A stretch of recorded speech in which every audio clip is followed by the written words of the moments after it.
Dear Dharma friends, hello everyone. Welcome to this episode of the podcast contributed by the Buddha's Practice Incorporated of Australia. Today, we explore how the Buddha, by dispelling the dualistic notions of that is and that is not, and the attachments to nature, cause and condition, and perceiver and perceived, guides sentient beings to awaken to the pure nature of the wondrously clear true mind. This teaching reveals the ultimate truth that the nature of visual awareness is neither cause nor conditions, beyond all defining attributes that is entirely of Dharma. 1. Breaking the duality of is and is not. The Buddha taught, the nature of seeing that perceives and the phenomena seen, the conditions of seeing, as well as the illusory concepts arising from past conditions, are like flowers in the sky, lacking any substantial reality. They are all manifestations of the wondrously pure and clear nature of body. Using Manjushri Bodhisattva as an analogy, I would be the real Manjushri. There couldn't be any other Manjushri. The true Manjushri transcends the duality of being Manjushri or not being Manjushri, for all phenomena arise from the mind and are mere illusory manifestations of the nature of seeing based on karmic activities. The wondrously clear true mind is absolute, free from the distinctions of is and is not. The Buddha further pointed out that regarding phenomena such as form, emptiness, hearing, and seeing, labeling them as having inherent nature or lacking inherent nature is incorrect. This is because these phenomena are themselves illusory manifestations of the true mind and do not require the labels of is or is not. It is like an image displayed on a computer screen. The image is a manifestation of the screen, yet it is not the screen itself. 2. Breaking the concept of spontaneity. Ananda once wondered, is the Buddha's statement that the condition of enlightenment pervades the 10 directions?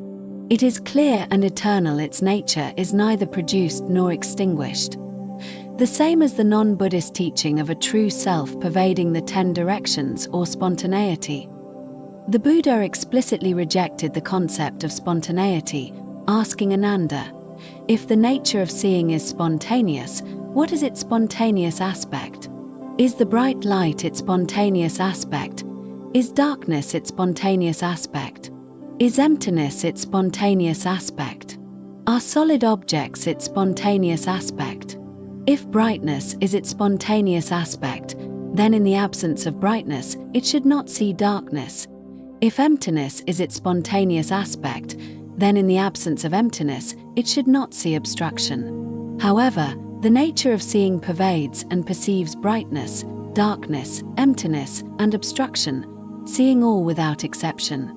It is not any single phenomenon, nor can it be defined as spontaneity.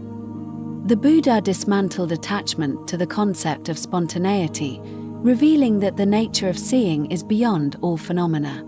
3. Breaking the concept of cause and condition. Ananda then asked, does the wondrously clear true mind arise due to causes and conditions? The Buddha also refuted this, asking, does the nature of seeing arise due to brightness, or due to darkness, emptiness, or obstruction? If it arises due to brightness, then in the absence of brightness, it should not see darkness. If it arises due to emptiness, then in the absence of emptiness, it should not see obstruction. In reality, the nature of seeing does not arise due to any phenomenon, nor does it cease with phenomena. The Buddha concluded, the essential, enlightened, wonderful brightness is due to neither causes nor conditions, nor does it arise spontaneously. The nature of seeing is the inherently complete, wondrously clear true mind, which does not arise dependent on external conditions nor exist due to spontaneity. 4. Breaking the mundane philosophical speculations terms and delusions.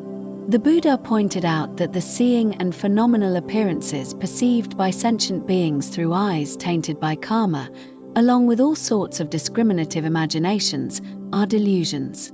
The true mind cannot be understood through worldly speculation, conceptual terms, or delusions. One should let go of these false discriminations and awaken to the true mind. 5. Breaking the concept of seeing and the seen. The Buddha further clarified, when you see light, the seeing is not the light. When you see darkness, the seeing is not the darkness. When you see emptiness, the seeing is not the emptiness. When you see obstructions, the seeing is not the obstructions. The nature of seeing is not the phenomena it perceives. At a deeper level, the Buddha said, when you see your seeing, the seeing is not that seeing, since the former seeing is beyond the latter cannot reach it. When the nature of seeing observes all phenomena, those phenomena are not the nature of seeing itself. When we chase after phenomena and cling to what is seen, we overlook the nature of seeing that enables perception. This is like looking at images on a screen while forgetting the existence of the screen itself. 6.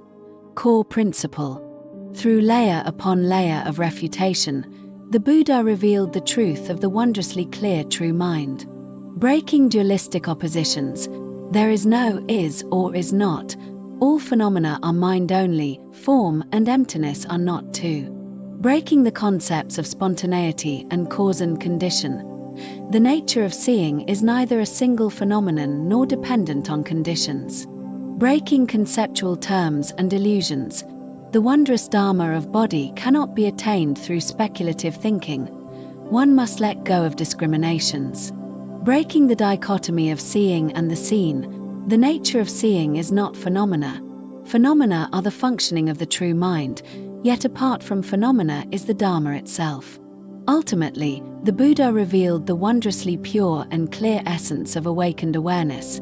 The essential, enlightened, wonderful brightness is due to neither causes nor conditions, nor does it arise spontaneously. Nor is it the negation of spontaneity.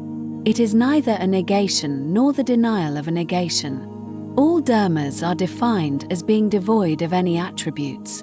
This does not mean annihilating worldly phenomena, but awakening to the realization that all phenomena are illusory manifestations of the true mind.